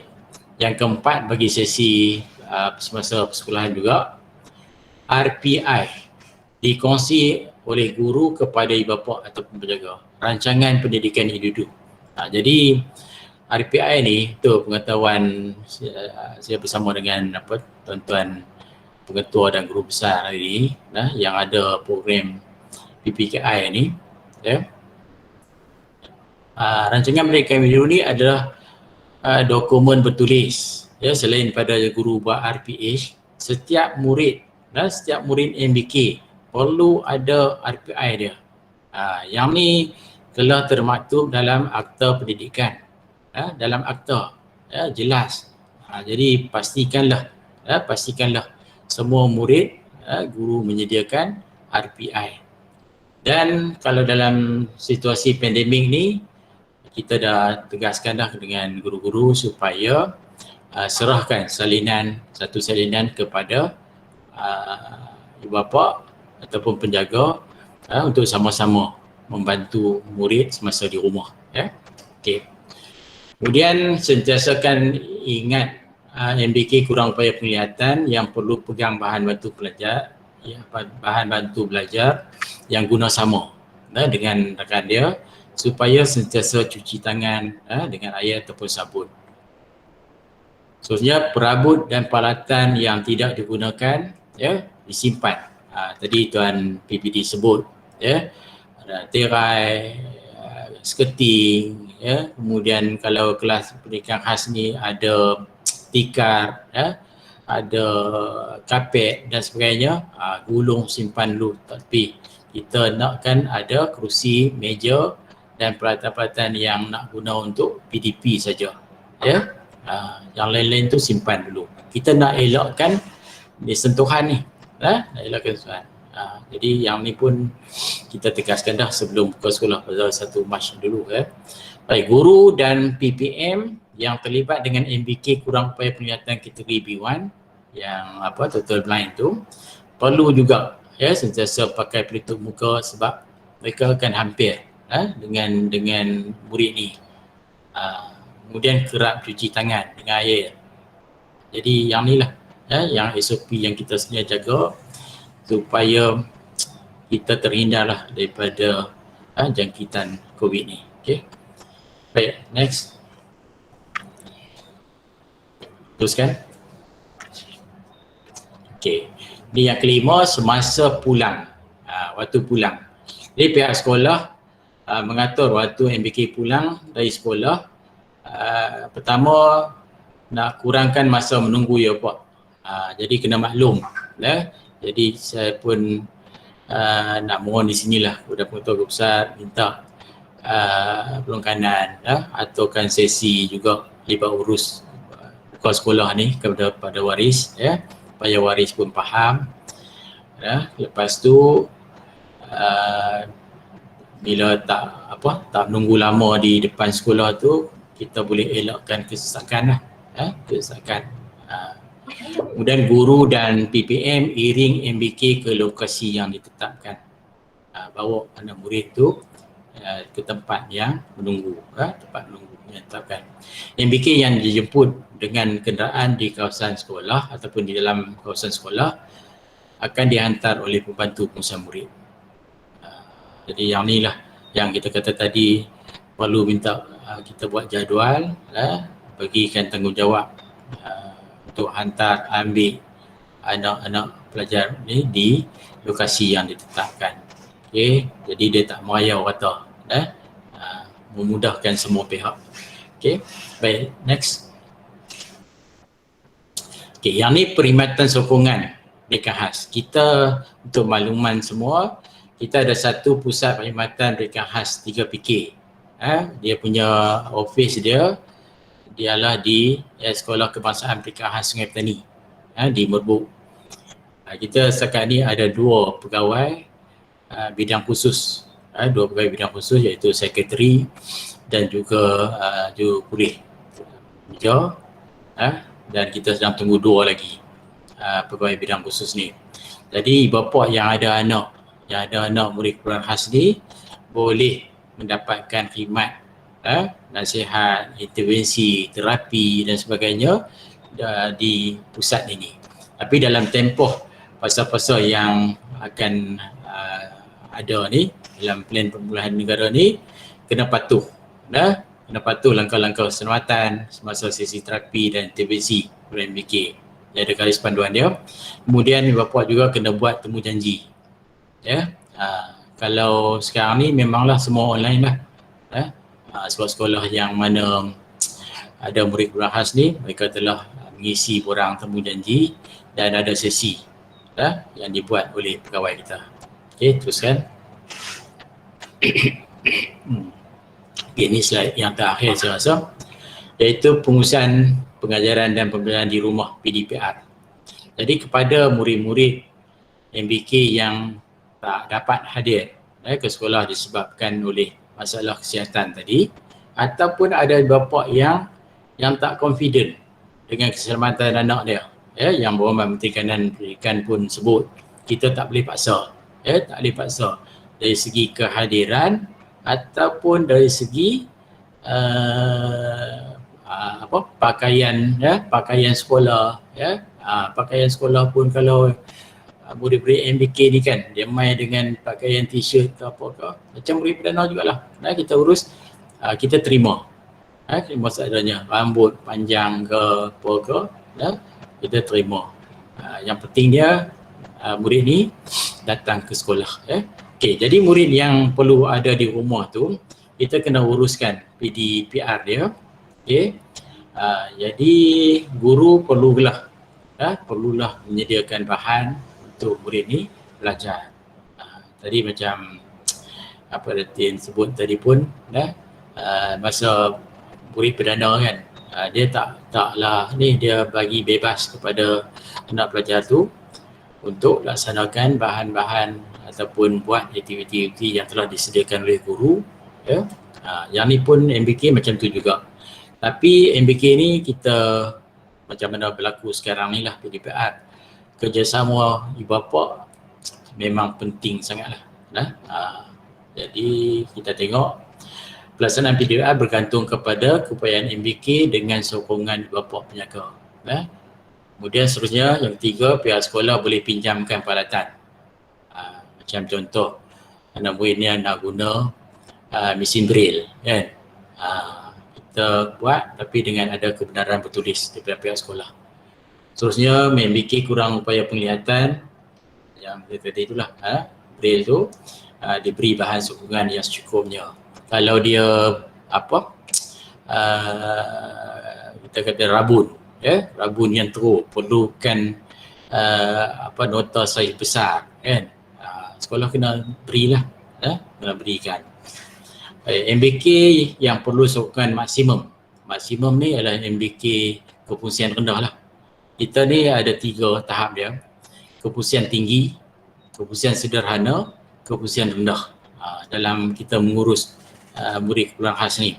Kefungsian tinggi ni yang ada di kelas-kelas perdana tu lah, yang ada kad, dia ada kad tetapi dia dari segi kognitif tak ada masalah. Dia segi fizikal contohnya ada masalah kaki ataupun dia lumpuh separuh naik wheelchair, tapi dia punya kognitif untuk mengikuti pembelajaran arus perdana tak ada masalah, dia berada di program pendidikan inklusif. Yang tu dia akan ikut fasa pembukaan sekolah kelas perdana lah, kelas perdana. Dia tak boleh ikut yang PPKI ni Jadi MBK yang perlu sokongan maksimum boleh dibekalkan dengan pack aktiviti. Jadi juga kita pun sekarang ni memang menyediakan modul kemudian kita juga galakkan guru-guru menyediakan projek ikut subjek sama ada subjek kemahiran ataupun subjek teras maksudnya di sini ialah contoh saya bagi katakan subjek kemahiran pertanian jadi guru boleh menggunakan peruntukan PCG subjek kemahiran yang ada, belikan peralatan-peralatan seperti contoh katakan kemahiran menyemai pokok, belikan polybag, tanah, benih, baja dan alat-alat pertanian yang kecil-kecil tu beli, lepas tu agihkan waris mai ambil di sekolah kan. Jadi pelajar ni boleh buat di rumah lah. Dalam tempoh PDPR sekarang ni pun banyak sekolah yang melaksanakan begitu. Jadi kita dalam masa yang sama menarik minat untuk murid melaksanakan aktiviti PDPR dan dalam masa yang sama dia punya prestasi perbelanjaan PCG pun akan bergerak. Tak ada alasan lah kata PDPR ni macam mana nak belanjakan duit PCG apa semua kan, tak ada masalah. Dan ni boleh dibelanjakan. Hari sekali aktiviti rangsangan boleh dilaksanakan oleh bapa penjaga menggunakan pack aktiviti yang dibekalkan tadi. Jadi murid MBK ni cara rumusan dia kerjasama dengan ibu bapa ni pihak guru memang kena betul-betul rapat lah, barulah akan kita nampak dia punya keberkesanan pelaksanaan PDP sama ada di rumah ataupun di sekolah. Saya rasa itu saja daripada saya. Terima kasih.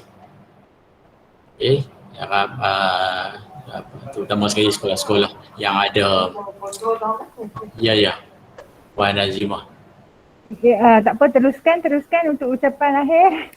Saya standby Saya rakamkan perkataan terima kasih lah kepada Tuan PPD dan juga semualah termasuk para pengetua dan guru besar khususnya yang ada program PPKI ataupun di SPK dan sekolah peringkat khas. Bagilah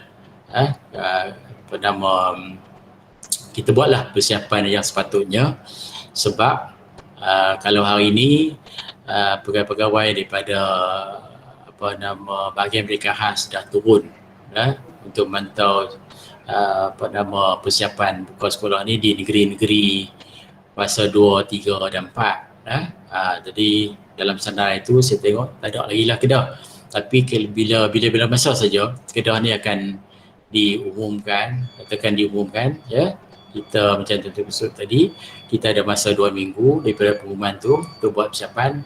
Jadi mohonlah semua untuk menyiapkan ataupun melihat kelas-kelas pendidikan khas ni, PPKI ni supaya kondusif, insyaAllah.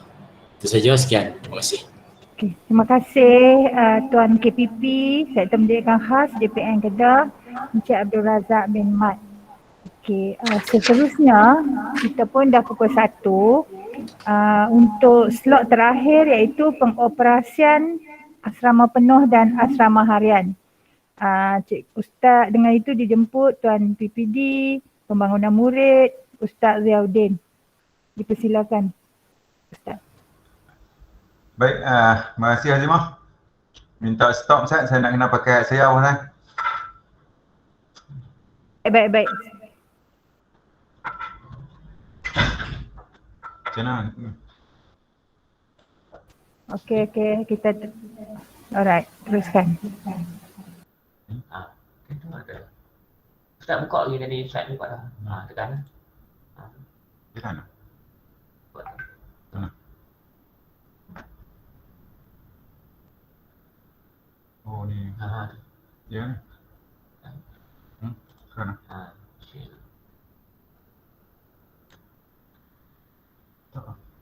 Masuk. Masuk. Masuk.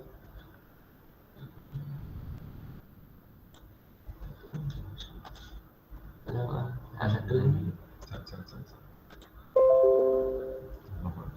Mana pilih? Ini. Oh betul ya. Oh benar ni. Yes ya. Masuk syukur nak tu. Isi. Masuk dulu.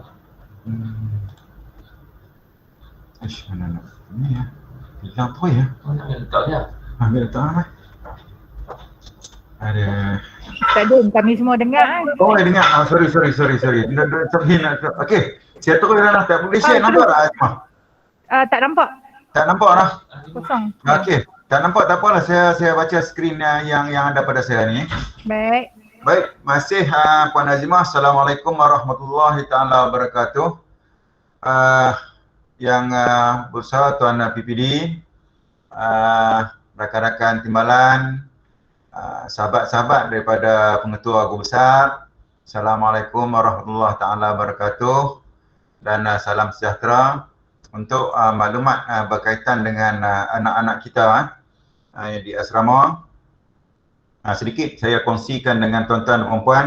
Sebahagian besar tadi slide-slide tu yang telah disebut oleh Tuan PPD, walau bagaimanapun kita akan tengok di segi yang pertama sekali, step sebelum masuk ke asrama tuan-tuan dan puan, ujian kendiri COVID-19 murid sekolah rendah, dia panggil PICK, program imunisasi COVID-19 kanak-kanak. Okay, kena buat test. Untuk maklumat tuan-tuan dan puan-puan, hari ini test kit tu kita dah terima. Tu nampak kalut sikit hari ini, sebanyak 112 kotak besar tu. Lepas ni makluman daripada JPN, kita dapat makluman dan green light daripada JPN, kita akan agihkan kepada tuan-tuan dan puan-puan di sekolah. Berkaitan dengan ujian kendiri COVID-19 murid sekolah KPM, sebenarnya tuan-tuan dan puan-puan, kita ada untuk pelajar-pelajar asrama, kita ada tiga step pada hari yang pertama, pada hari yang ke-6 dan pada hari yang ke-14. Sebagaimana Tuan PPD maklumkan sebentar tadi, pada hari yang pertama untuk anak-anak yang dihantar sendiri oleh waris, anak-anak akan keluar daripada tempat yang disediakan oleh pihak sekolah, tempat parking berapa yang disediakan oleh pihak sekolah, terus kepada pusat saringan lah. Kebiasaannya kita lakukan di pintu masuk di pondok pengawal tu. Okey, ketika ini anak-anak kita akan dites dengan ujian kendiri tadi, test kit tadi. Sekiranya anak-anak itu positif, mana dia akan dibenarkan masuk ke asrama lah sebagaimana dimaklumkan tadi. Sekiranya test kit itu menunjukkan yang positif, mana anak-anak itu akan diserahkan semula kepada waris, dan waris akan berhubung dengan fasiliti kesihatan yang terdekat lah. Kemudian yang kedua tuan-tuan dan puan, kita ada saringan pada hari yang ke-6. Ini antara langkah-langkah kementerian mungkin untuk pastikan anak-anak kita yang masuk asrama itu benar-benar clean daripada virus COVID-19.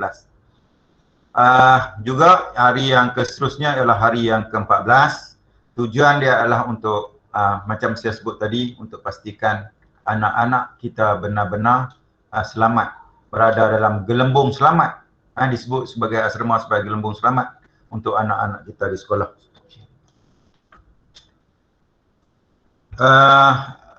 Okey, sekiranya dalam tempoh hari yang ke-6 ataupun hari yang ke-14 anak-anak kita didapati positif, anak-anak kita didapati positif, langkah kita yang seterusnya ialah tempatkan anak-anak ini dalam bilik isolasi sementara sebelum pihak sekolah menguruskan dengan fasiliti kesihatan yang terdekat. Kemudian daripada pihak PKD, pihak sekolah maklumkan kepada PKD, kebiasaannya PKD akan buat penilaian risiko dan tindakan seterusnya akan dimaklumkan oleh pihak PKD. Okey, saya tak nak teruskan ini saya bagi contoh kepada anak yang dihantar sendiri. Okey, begitulah juga kepada anak-anak yang diambil oleh kenderaan pihak sekolah. Di satu tempat yang ditetapkan, biasanya dalam dalam kes-kes yang sudah pihak Jabatan Pendidikan Negeri akan tetapkan di mana checkpoint-checkpoint yang ditetapkan, dan sebagaimana yang kita laksanakan pada kali yang pertama tadi, di sana di checkpoint sana anak-anak kita akan disaring dengan ujian kendiri.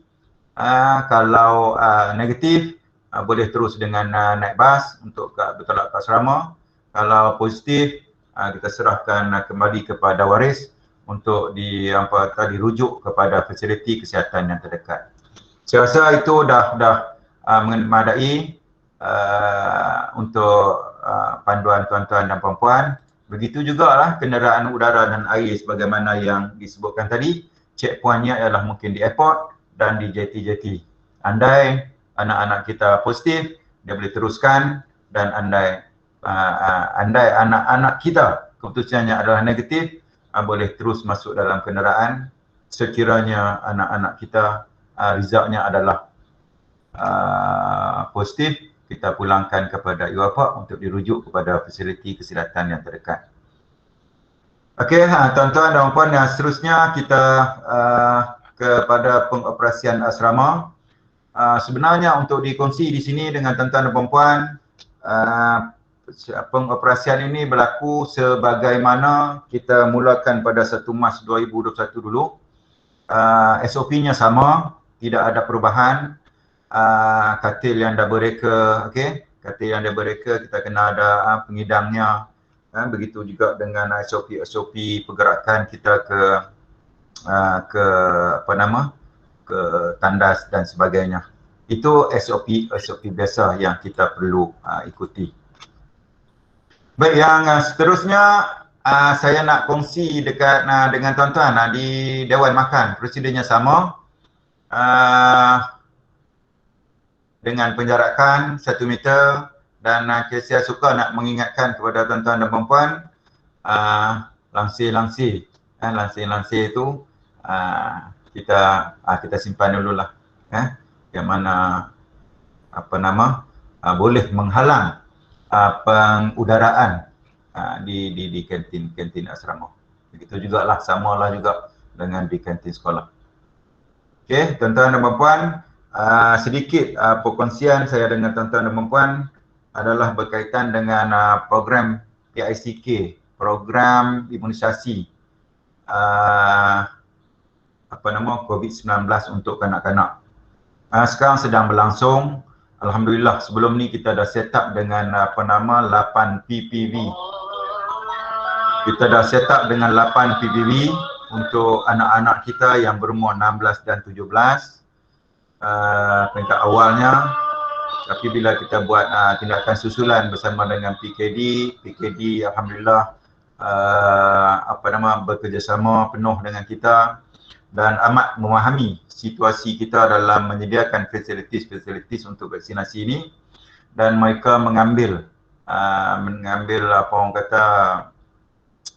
keputusan untuk menguruskan semuanya dengan kerjasama DO daerah sebagai pengurusi CITF. Dan alhamdulillah tuan-tuan dan puan-puan, anak-anak kita yang berumur 16 hingga 17 tahun kita dah urus bermula 20 hari bulan 9 itu hari di Dewan Serbaguna Kementerian Dalam Negeri Anak Bukit. Program ini akan berlangsung untuk 16 dan 17 di KDN, akan berlangsung ikut jadual yang kita draft sehingga 4 hari bulan 10. Maknanya anak-anak kita ni tuan-tuan dan puan akan selesai dos kedua, pada 4 hari bulan 10, 21 hari lepas tu 25 hari bulan 10, batch yang terakhir akan selesai dengan dos yang kedua. Sebab kita dimaklumkan 31 hari bulan 10 PPV awam ini akan ditutup. KDN ini akan ditutup. Setakat inilah mungkin selepas ini kita tak pastilah macam mana nak diteruskan. Sehingga hari ini 31 hari bulan 10 akan ditutup. Jadi untuk anak-anak kita yang berumur 12, 13, 14 dan 15, kita dah laksanakan bermula kemarin di Stadium Sukan Menanti. Yang ini adalah PPV awam integrasi yang dikendalikan oleh sektor swasta. Kami berjumpa berkesempatan untuk bersama-sama dengan doktor di sana. Dia terdiri daripada doktor-doktor dari rangkaian klinik Mutiara. Okey, untuk anak-anak kita sekarang kita dah laksana bermula 21 untuk anak-anak 13, 14 dan 15. Dan batch yang terakhir untuk anak-anak kita yang berumur 12 tahun tepat.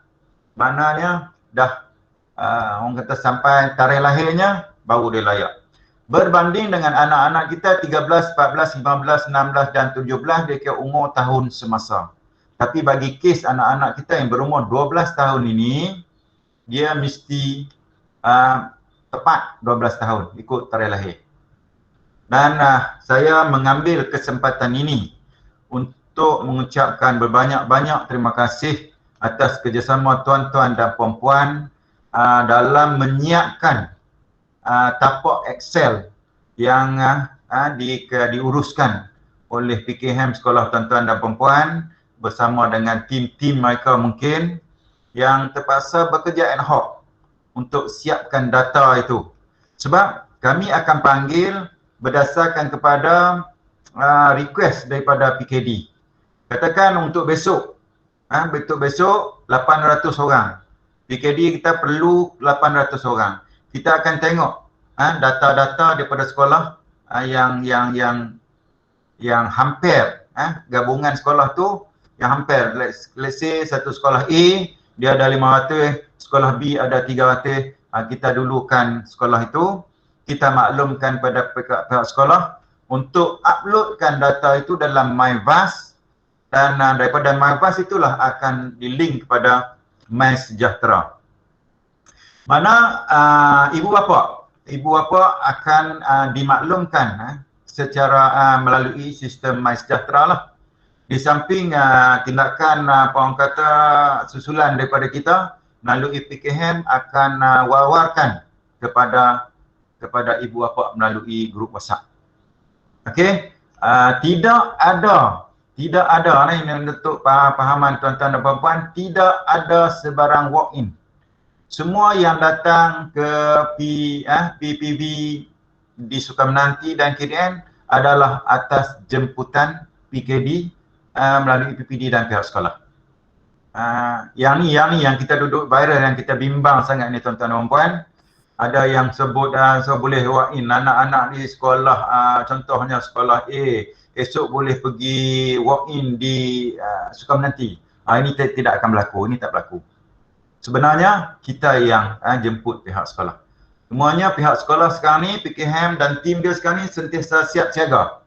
Dapat maklumat kami malam pun mereka upload, esok boleh terus dah blast dalam MySejahtera. Jadi itu untuk perkongsian saya dengan tuan-tuan dan puan-puan. Setakat ini berjalan lancar. Cuma saya menaruh pengharapan yang tinggi pada tuan-tuan supaya pastikan guru kelas sentiasa update data dalam sistem aplikasi data COVID-19 yang ditumpang dalam sistem APDN kita. Okey. Itu saja ingatan daripada saya. Mudah-mudahan kita dipermudahkan, urusan kita ini dipermudahkan sehingga selesai proses vaksinasi ini. Setakat ini ada isu-isu yang berbangkit mungkin kita sama-sama selesaikan dan kita boleh buat penambahbaikan berdasarkan isu-isu yang timbul. Jadi saya sekali lagi mengucapkan berbanyak-banyak terima kasih pada tuan-tuan pengetua guru besar yang akan menyusul selepas ini anak-anak kita yang berusia 12 tahun. Tapi PKM untuk sekolah rendah pun dah ambil tindakan dah. Cuma di sekolah rendah nanti kita tunggulah. Kita dapat MyVascode, kita akan bagi kepada PKM dan bila masukkan MyVascode itu boleh upload dan akan terus link dengan MySejahtera. Nampak setakat ini perjalanan dia cantik, mudah-mudahan akan lebih lancar lagi lah untuk hari-hari yang seterusnya sehinggalah kita berjaya selesaikan urusan vaksinasi dos yang kedua. Saya rasa sekadar itu untuk perkongsian tuan-tuan dan puan-puan. Sekian, terima kasih. Assalamualaikum warahmatullahi wabarakatuh. Waalaikumsalam warahmatullahi wabarakatuh. Terima kasih Ustaz Riyaudin. Okey, peringatan mesra daripada Sektor Pengurusan Sekolah. Okey, tuan-tuan PGB diminta melaksanakan penataran kepada AKP, kepada guru dan kepada semua warga sekolah. Okey, tadi ada soalan berkenaan dengan time frame. Time frame KPM memang tak letak. Tetapi selepas ini kita akan ada checklist untuk sekolah-sekolah isi. Jadi dinasihatkan oleh pihak Sektor Pengurusan Sekolah JPN untuk tuan-tuan melaksanakan taklimat awal seperti ini dalam tempoh bulan awal Oktober lah, paling lewat. Okey. Dan saya juga ingin menyentuh 2-3 perkara, iaitu yang pertama tentang pegawai meja yang tuan-tuan perlu hubungi jika ada masalah ataupun ada isu berkenaan dengan penutupan sekolah dan pembukaan sekolah. Maksudnya kalau sekolah tuan diisytiharkan oleh PKD, sekolah tuan mesti tutup. Dengan notis penutupan itu, tuan-tuan perlu panjangkan kepada PPD dan PPD akan panjangkan ke JPN. Selepas mendapat arahan penutupan, kebenaran daripada pengarah, barulah sekolah boleh ditutup. Okey, yang kedua, saya ingin untuk urusan ini, tuan-tuan boleh direct kepada saya, Puan Azimah, Timbalan SPS. Untuk pegawai meja data vaksinasi guru dan AKP, yang ini dipegang oleh Puan Mahfuzah Said dan Puan Mahfuzah biasanya akan berurusan dengan penolong kanan pentadbiran data vaksinasi guru AKP. Okey, yang ketiga ialah data pelaporan COVID-19. Yang ini juga dipegang oleh Puan Mahfuzah Said dan Puan Mahfuzah akan sentiasa berhubungan dengan PKM tuan-tuan. Okey, untuk data pelaporan COVID, peringatan yang kita nak sekolah faham ialah data-data yang selepas 1 September sahaja dimasukkan pelaporan. Yang sebelum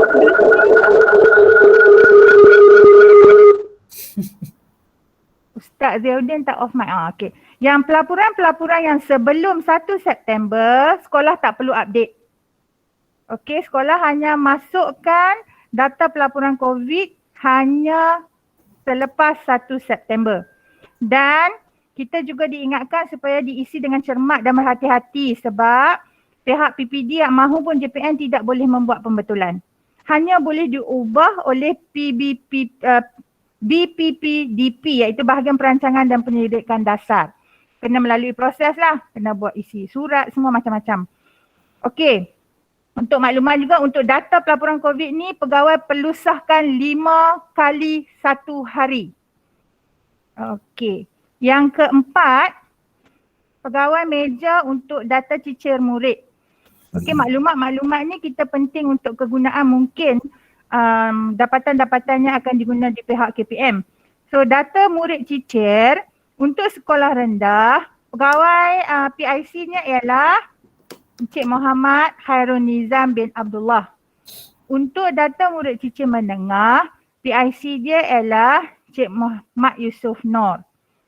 Okey, saya maklum juga di sini ialah tentang pegawai bencana. Pegawai bencana ni manalah nak tahu nanti ujung-ujung ni ada ribut yang menyebabkan banjir besar. Sekolah tuan-tuan dilanda banjir, tuan-tuan boleh hubungi Encik Ahmad Basri. Encik Ahmad Basri juga ialah pegawai meja PIBKS. Tetapi jika terlibat dengan infra, contoh bumbung tercabut semua, tuan-tuan boleh hubungi dengan EO Azmil. Okey, yang itu sahaja daripada sektor pengurusan sekolah. Yang lain-lain, tuan-tuan bolehlah go through slide yang saya dah masukkan dalam Telegram PGB. Dan saya juga telah upload dalam channel PGB. Tuan-tuan senang nak cari di sana. Okey, dengan itu saya mewakili pihak PPD mengucapkan ribuan terima kasih kepada tuan-tuan guru besar, kepada semua timbalan, kepada tuan-tuan SIP, tuan-tuan SIC dan juga semua yang hadir. Dan harapan kita ialah sekolah kita dalam keadaan selamat. Sekian, wabillahi taufiq wa hidayah. Assalamualaikum warahmatullahi wabarakatuh. Mungkin untuk sesi gambar. Ya. Ada satu soalan. Ya. Apakah SOP bagi pelajar yang waris mereka tidak benarkan mengambil vaksin? Adakah pelajar-pelajar ini dibenarkan masuk sekolah atau perlu diasingkan? Terima kasih, Puan. Baik, Ustaz Zainuddin ada respon? Maksud bila murid-murid yang tak ambil vaksin ni ialah murid-murid kalau sekolah rendah tak ada isu. Kan? Sekolah rendah tak ada isu lah sebab dia 12 tahun saja yang dia akan dapat vaksin. Ni sekolah menengah Puan. Ya, sekolah menengah ni sekolah saya kena menengah yang memang ibu bapa dia pun tak ambil vaksin dan tak bagi anak-anak dia divaksinkan. Saya dimaklumkan dia punya kepatuhan SOP lah kalau sebelum ni lah. Okey. Mungkin Cik Salahuddin? Cik Salah? Cik Salah ada maklumat untuk murid sekolah menengah? Murid sekolah mana yang Syarif? Saya terpaksa tumpang yang Salahuddin punya. Okey, baik Ustaz. Okey. Isu dia Cikgu Syikin tadi soalan waris bertanya tentang update MySejahtera, berapa hari jangkaan update MySejahtera sebelum tarikh vaksin. Okey, biasa di segi pengamalan, hari yang pertama sikit ada gangguan sistem. Hari yang kedua dah tak ada masalah dah. Okey, kalau ada gangguan dalam sistem PKD akan request dengan MySejahtera. Mereka akan perbetul secepat mungkin. Untuk kes hari yang pertama tu dalam pukul 11 baru mereka boleh perbetul. Maknanya saya nak maklum sini daripada MyVas itu dengan link dengan MySejahtera dia akan biasanya dia tak ada masalah. Terima kasih. Tapi tu Puan Rumini dah jawab tu. Apa ni Ustaz? Puan Rumini jawab bila sekolah upload dalam MyVas tu akan secara automatik akan diupload akan generate MySejahtera lah kan? Ya. Ada juga murid kita sekarang ni yang tak diupdate dalam MySejahtera dia tetapi dipanggil oleh pihak PKD. Yang ni yang waris-waris duk telefon saya ni yang duk kata anak dia tak dapat lagi MySejahtera, tak ada lagi, dia pun duk kalut kan. apa nama ni, sampai kesudah tak ada juga MySejahtera tu, tetapi saya boleh jawab macam ni lah Kak Noh. Kalau tak ada dalam MySejahtera tak apa. Tapi kalau ada dalam MyVas, kita upload, kita bagi apa nama Excel, tapak Excel. Kemudian apa nama daripada tapak Excel itu akan upload dalam MyVas. Okey, dan MyVas itu akan link dengan MySejahtera. Setakat ni tak ada. Saya rasa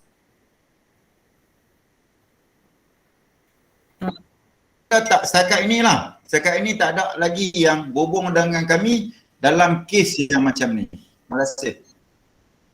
Okey, tak apa Ustaz. Okey. Tu yang perkara kedua tu lah yang apa nama tu berkaitan dengan waris yang tidak membenarkan anak-anak dia mengambil vaksin. Jadi bagaimanakah kita nak handle pelajar-pelajar ni apabila sekolah dibuka? Adakah pelajar ini dibenarkan untuk masuk untuk mengikuti sesi PDPC? Adakah pelajar ini perlu diasingkan? Macam mana cerita dia? Yang tu kena tunggu arahan KPM lah. Tu noh. Jadi KPM pun tak bagi tahu lagi kot noh tentang perkara ni. Okey, untuk soalan tu Cikgu Sitin, kita hold Ustaz. Pasal tak ada lagi apa maklumat. Sebab ada ni ramai ni budak-budak bahaya. Maklumat lanjut lah insyaAllah. Okey Ustaz, terima kasih. Okey, saya pun nak ucapkan terima kasihlah kepada tuan-tuan dan puan yang sudi sama-sama kita pada tengah hari ini. Terlajak sikit, lebih kurang setengah jam tadi delay. Mudah-mudahan kita akan berjumpa kembali mungkin selepas ini apabila berlaku perubahan fasa dan sebagainya. Mungkin kita akan jumpa sekali lagi untuk menyampaikan maklumat-maklumat terkini insyaAllah melalui ruang mayang ini. Dan selepas ini akan ada saya nak maklumkan sikit, ada 14 buah sekolah yang akan terlibat dalam projek Canvas Strategi Analisis Data. Jadi saya tak umum lagi lah sekolah tu. Nanti saya akan umumkan kemudian. Cuma nak habaq ada 14 buah sekolah menengah lah yang akan terlibat dengan projek dengan PPD ini. Kita panggil projek Canvas Strategi Analisis Data. InsyaAllah kita bersama-sama melonjakkan KS Lead No. 1 Negeri Kedah.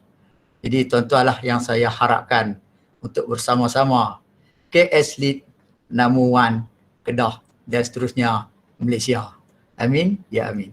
Okey, kita tutup dengan tasbih kafarah dan suratul Asr. Boleh soalan kita? Sorry. Nak tutup ni? Dah tutup dah? Tak payah tanya dah? Tak boleh PM belakang kot. Okey. Okey. Kita tutup dengan tasbih kafarah dan suratul Asr. Subhanakallahumma wa bihamdika asyhadu an la ilaha illa anta wa astaghfiruka wa atubu ilaik. Bismillahirrahmanirrahim. Sekian, wabillahi taufiq wal hidayah. Assalamualaikum warahmatullahi wabarakatuh. Okey, semua tolong buka kamera. Okey, kita nak dokumentasi Ustaz. Bukalah muka-muka yang segak tu. Lama tak tengok muka.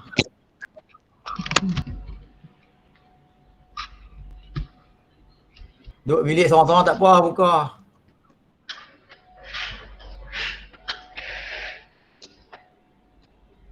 Okey, selesai?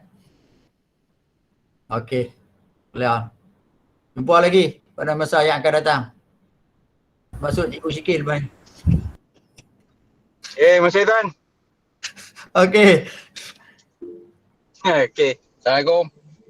Assalamualaikum warahmatullahi wabarakatuh.